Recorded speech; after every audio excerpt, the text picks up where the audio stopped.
C'était un mardi matin, à 8h16. Le grille-pain a sonné. Marc a posé sa tasse de café et a dit « Amandine emménage cet après-midi. Elle est enceinte. Tu vas t'occuper d'elle. » Il a dit ça comme on annonce qu'on a pris du pain complet plutôt que du pain demi, sans une once d'hésitation, comme si c'était la suite logique des choses. Il m'a tendu une feuille de papier pliée en 4. C'était une liste de courses, des choses que je n'achetais jamais, du jus de grenade bio, des amandes non salées, du gingembre frais. J'ai pris la liste. Je n'ai rien dit. Le silence qui a suivi n'était pas un abandon. C'était une collecte de données. Il pensait que la discussion était terminée. Elle ne faisait que commencer, mais je serais la seule à le savoir. Mon métier, c'est de classer la vérité des autres. Je suis documentaliste dans un grand cabinet d'avocats. Je ne plaide pas, je ne juge pas. Je construis des murs de preuves. Je reçois des milliers de pages, de courriels, de relevés bancaires. Et ma mission est de les organiser en une chronologie irréfutable. Je vérifie les sources, je croise les références, je repère l'anomalie, le document qui contredit tous les autres. La patience est mon principal outil de travail. La discipline, ma meilleure alliée. Pendant 15 ans, j'ai appliqué cette même rigueur à notre vie, à notre mariage. Je tenais les comptes du foyer dans un tableur impeccable. Chaque dépense était catégorisée, chaque facture archivée. Marc, avec son charisme d'entrepreneur dynamique, trouvait ça admirable. Il disait que mon organisation nous avait permis de bâtir tout ce que nous avions. Cette grande maison, une situation confortable, l'avenir de notre fille de 12 ans, Chloé. Il me laissait gérer le quotidien, la logistique, l'argent. Il me faisait confiance. Et je n'avais jamais imaginé que le document le plus falsifié de ma vie serait notre mariage lui-même.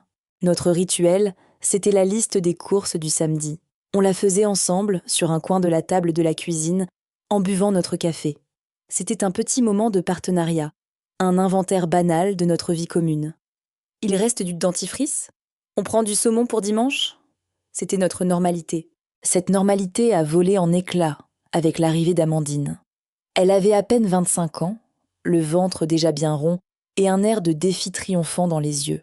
Marc l'a installée dans la chambre d'amis, celle qui donne sur le jardin. Ma chambre d'amis. Il a porté ses valises, puis il est revenu dans la cuisine, où je préparais le dîner de Chloé, comme si de rien n'était. C'est là qu'il m'a tendu la première liste, celle du mardi matin. Une liste écrite non pas par lui, mais par elle. C'était devenu mon travail. J'étais l'intendante de sa nouvelle vie, dans ma propre maison.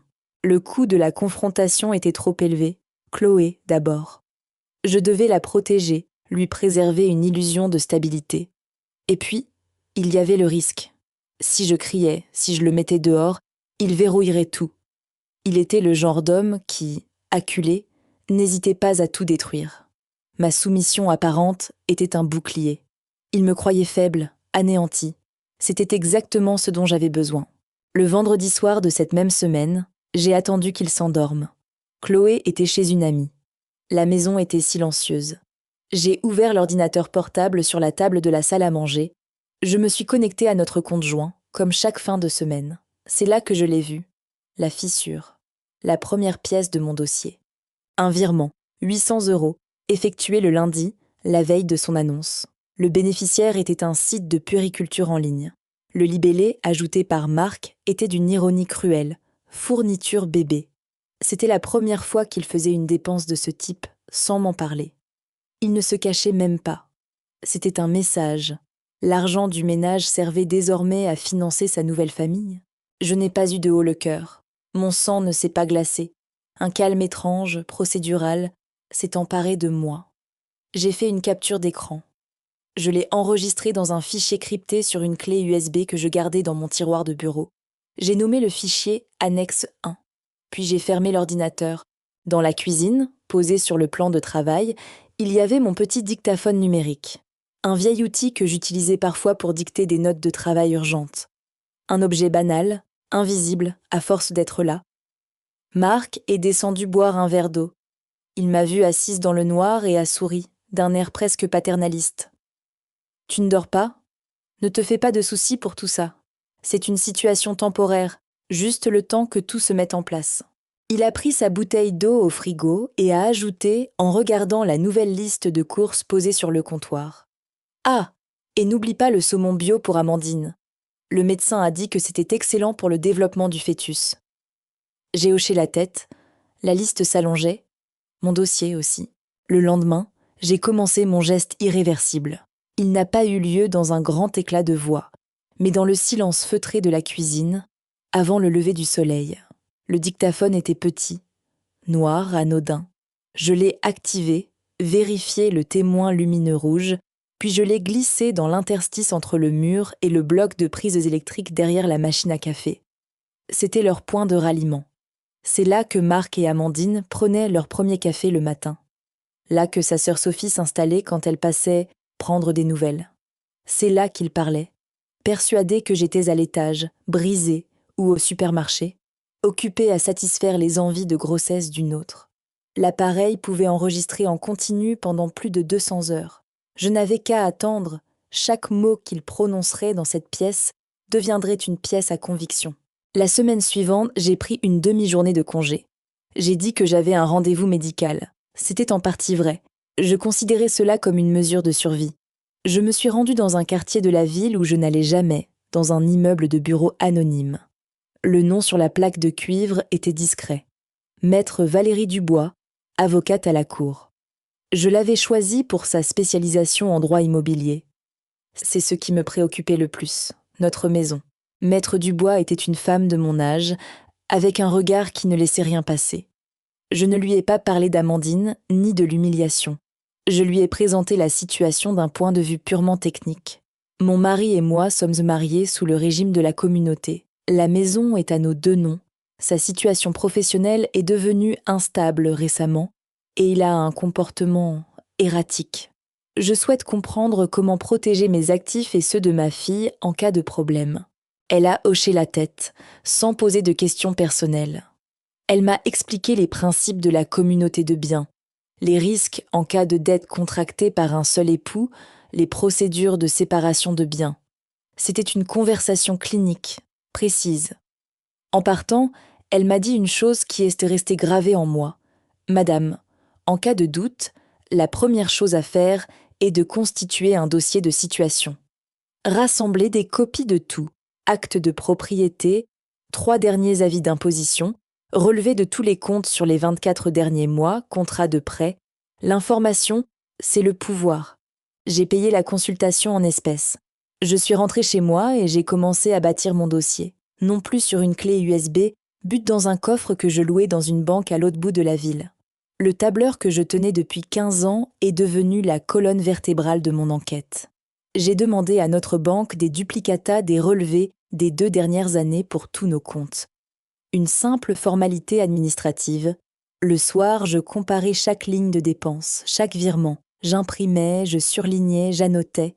Le dossier s'épaississait. Je faisais ça la nuit, quand la maison dormait enfin, dans le silence de mon bureau, ma seule zone de contrôle. Un soir, alors que je rangeais mes classeurs, Marc est entré.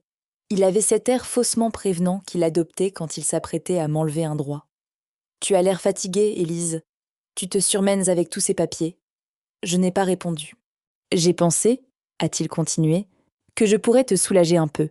Avec tout ce qui se passe, Amandine, le bébé, c'est beaucoup pour toi. À partir de maintenant, je vais m'occuper de la gestion des comptes, entièrement, pour que tu puisses te reposer l'esprit. » Il pensait me couper l'accès, me rendre aveugle. C'était sa façon de reprendre le contrôle.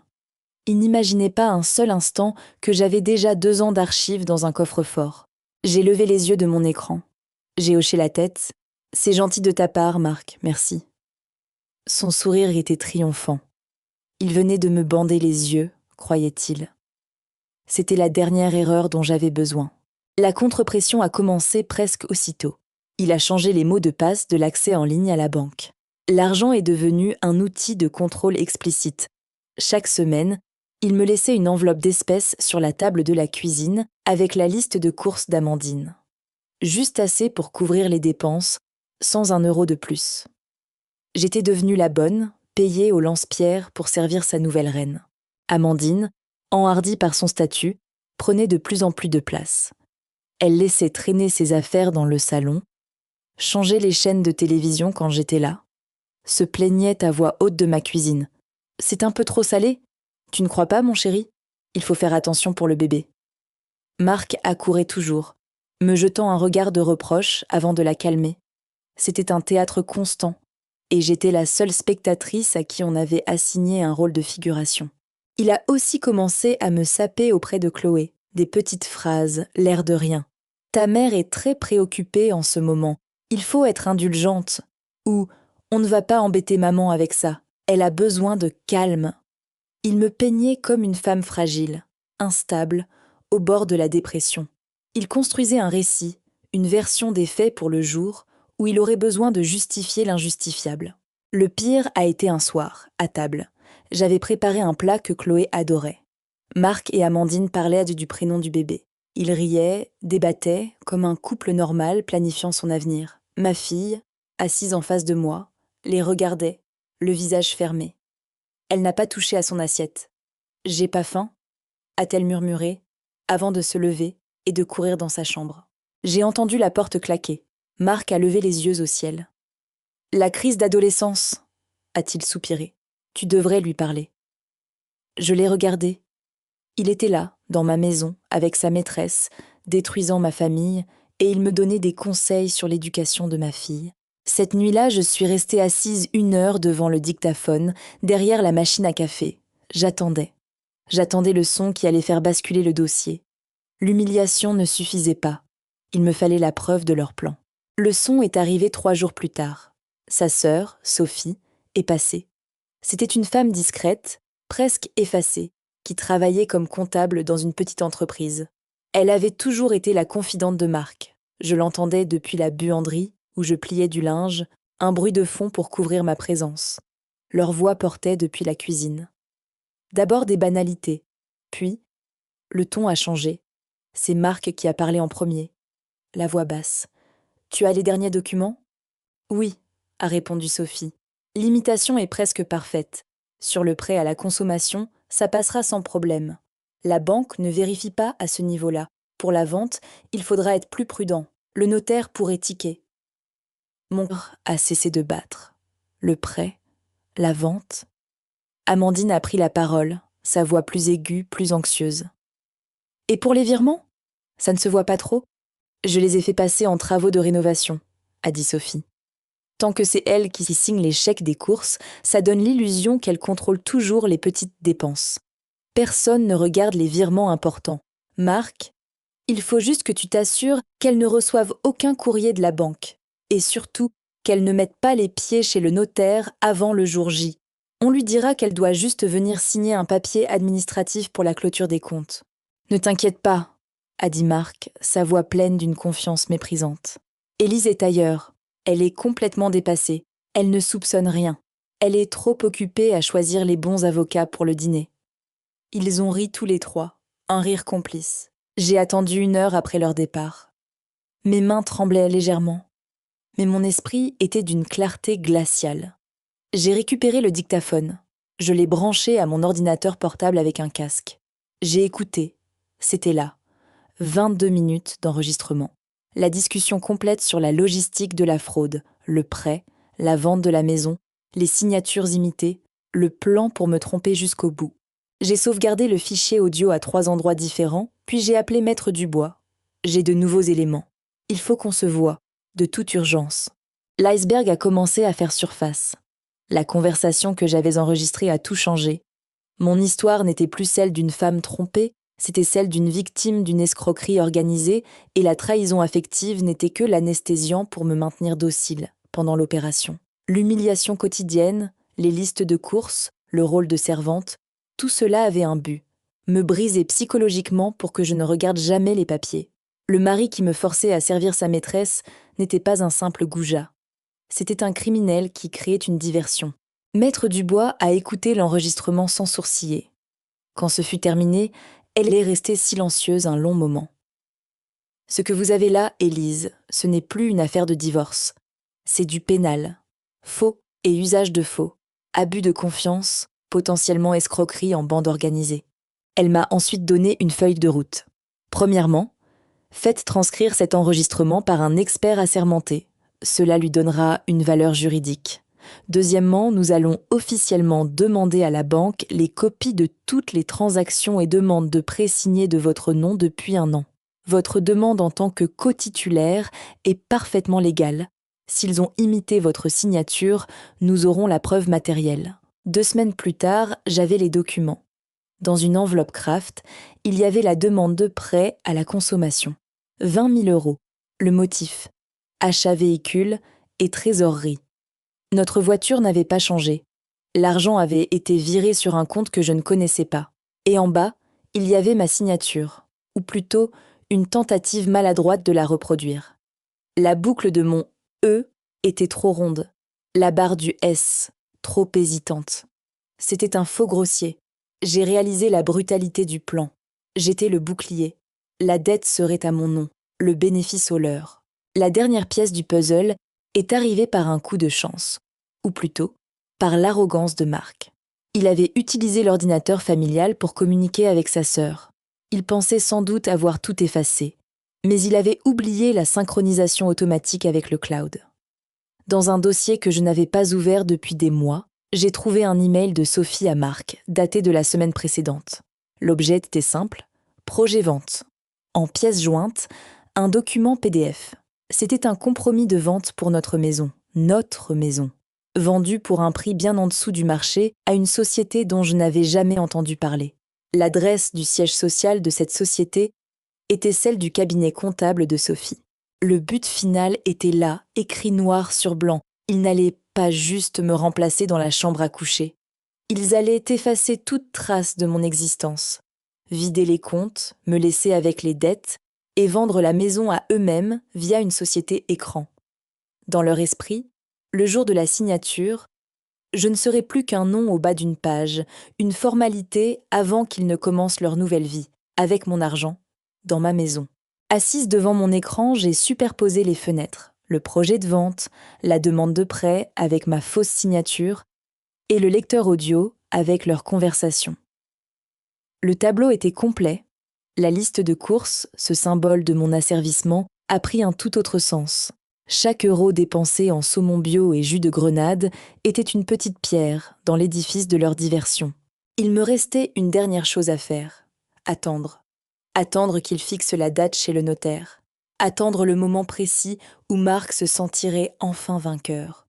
La convocation est arrivée 1 semaine plus tard, par un mot que Marc a laissé sur la table de la cuisine, à côté de la liste de courses habituelle. Rendez-vous chez Maître Bernard, le notaire, mardi à 15 h. Signature pour la clôture des comptes, sois présentable. Il ne prenait même plus la peine de mentir avec subtilité. La clôture des comptes. L'euphémisme était presque comique. C'était bien une clôture, celle de notre vie commune, de mes droits, de mon avenir. Il était si sûr de lui, si certain que j'allais suivre docilement, la tête basse, pour signer ce qu'il me mettrait sous le nez. Cette confiance était sa plus grande vulnérabilité. Le mardi matin, je me suis préparée avec un soin méticuleux.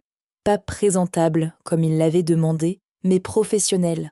Le tailleur-pantalon que je portais pour les réunions importantes au cabinet, mes cheveux tirés en un chignon strict. J'ai préparé le petit déjeuner pour Chloé comme tous les jours. Marc et Amandine sont descendus plus tard, rayonnants. Ils se tenèrent la main. « N'oublie pas tes papiers d'identité », m'a lancé Marc comme à une enfant. J'ai hoché la tête. Bien sûr. Mon dossier, lui, n'était pas avec moi. Il était déjà dans la mallette de Maître Dubois. Nous nous étions donné rendez-vous directement sur place. À 14h50, je suis entrée dans la salle d'attente de l'étude notariale. Marc, Amandine et Sophie étaient déjà là, installés sur un canapé en cuir. Ils formaient un petit groupe soudé. En me voyant, Marc s'est levé. Il allait me donner ses instructions, me briefer sur mon rôle. Mais à cet instant, la porte s'est ouverte et maître Valérie Dubois est entrée. Elle m'a adressé un léger signe de tête. « Élise ». Puis elle a sorti sa carte de sa mallette et l'a tendue à Marc. « Maître Dubois, je représente madame ». Le visage de Marc s'est décomposé. Une fraction de seconde, pas plus. La surprise, l'incompréhension, puis une colère froide. Sophie a blêmi. Amandine a jeté un regard paniqué à Marc. Le scénario venait de changer, et il n'avait pas le nouveau script. « Une avocate ?» a dit Marc, en essayant de garder contenance. « Pour une simple clôture de compte, c'est un peu excessif, non? C'est bien plus qu'une clôture de compte, et vous le savez, a répondu Maître Dubois d'une voix neutre. Le notaire, Maître Bernard, un homme âgé à l'air respectable, nous a fait entrer dans son bureau. Il y avait aussi 2 personnes que je ne connaissais pas, sans doute les représentants de la société Écran. On s'est assis autour d'une grande table en acajou. Le notaire a commencé à lire les documents préparatoires de la vente. Marc a tenté de reprendre la main. « Nous sommes un peu pressés, maître. Ma femme et moi sommes parfaitement d'accord sur les termes. Nous pouvons peut-être accélérer. » C'est le moment que j'ai choisi. « Non, » ai-je dit, ma voix parfaitement calme. « Nous ne sommes pas d'accord. » Tous les regards se sont tournés vers moi. Le silence était total. « Je ne suis pas d'accord, » ai-je répété, « parce que je n'ai jamais consenti à vendre cette maison. » Châtias c'est intense. Marc a éclaté d'un rire forcé. « Élise, tu es fatiguée. Tu signes des choses, tu oublies, on en a parlé des dizaines de fois. Montrez-moi le compromis de vente, s'il vous plaît, » a demandé mon avocate au notaire. Maître Bernard, perplexe, a fait glisser le document sur la table. Maître Dubois l'a tourné vers moi. À la dernière page, il y avait ma signature contrefaite. « Ce n'est pas mon écriture, » ai-je déclaré. Sophie a tressailli. « Et c'est une allégation très grave, madame, » a dit le notaire, le front plissé. « Et nous avons de quoi la prouver, » a enchaîné Maître Dubois. Elle a sorti de sa mallette un premier dossier. « Voici une demande de prêt à la consommation de 20 000 €, contractée il y a 3 mois au nom de ma cliente. Et voici la signature. Nous demandons une comparaison graphologique. » Elle a ensuite posé le deuxième dossier sur la table, plus épais. Et voici la transcription. Certifiée par un expert assermenté près la cour d'appel d'un enregistrement audio. La conversation a eu lieu le 17 du mois dernier dans la cuisine du domicile conjugal. On y entend monsieur, sa sœur Madame Sophie présente ici, et Madame Amandine. Ils discutent en détail de la falsification des signatures, du montage financier pour détourner les fonds et du plan pour vendre ce bien immobilier à une société Écran contrôlée par Madame Sophie. Le silence dans la pièce était assourdissant. Sophie avait la tête dans ses mains. Amandine pleurait silencieusement. Marc, lui, était livide. Il me fixait, les yeux pleins de haine. Il a vu que je ne sciais pas. Il a tenté une dernière parade, une excuse presque crédible, celle du sauveur. C'est un malentendu. J'ai dû prendre des décisions difficiles pour nous protéger. L'entreprise allait mal, j'avais des dettes. Je ne voulais pas inquiéter Élise. J'ai monté ça pour sauver notre patrimoine de créanciers, pour le mettre à l'abri. C'était pour nous, pour la famille. C'était bien joué. L'homme acculé qui protège les siens. Mais il y avait une faille. Maître Dubois a ouvert le dernier dossier. C'est touchant. Mais cela n'explique pas les virements effectués depuis le compte de la société Écran. Non pas vers un compte d'épargne familiale, mais vers un compte personnel ouvert au seul nom de Madame Amandine dans une autre banque. Voici les relevés. Près de 50 000 € y ont déjà été transférés en 2 mois. C'était fini. Le notaire a regardé Marc avec une expression de dégoût glacial. Il s'est levé. La séance est terminée, cette vente est suspendue, et je pense que vous comprenez que j'ai désormais l'obligation légale de faire un signalement au procureur de la République. Les 2 représentants de la société Écran se sont levés d'un bond, comprenant qu'ils étaient mêlés à une fraude, et leur avocat a immédiatement déclaré qu'il se retirait et se réservait le droit de porter plainte. Alors que tout le monde se levait, Sophie s'est tournée vers son frère, le visage ravagé. « Tu m'avais dit qu'elle ne saurait jamais, tu m'avais juré que tout était sous contrôle. » Elle venait de basculer. Elle venait de confesser sa complicité devant témoins. Marc ne l'écoutait plus. Il me regardait, moi. « Comment ?» a-t-il soufflé. Je n'ai pas répondu. Je me suis levée, j'ai remis ma chaise en place et j'ai regardé la liste de courses imaginaires dans ma tête. Saumon bio, fait. Jus de grenade, fait. Obtenir justice, fait. 3 semaines plus tard, il m'a appelé. Un numéro masqué. Je n'ai pas eu besoin de deviner longtemps. Sa voix était méconnaissable, débarrassée de toute son arrogance. Elle était plate, usée. Il faut qu'on parle, Élise, pour Chloé. C'était la dernière carte qui lui restait, notre fille. Je l'ai laissé parler. Il a expliqué qu'il était perdu, qu'il avait fait une erreur terrible, qu'Amandine l'avait quitté, que sa sœur ne voulait plus lui parler. Il a parlé de la pression, des dettes, de sa peur de tout perdre. Il ne s'est pas excusé pour ce qu'il m'avait fait, mais pour s'être fait prendre. C'était une tentative, pas un regret. J'ai écouté sans l'interrompre.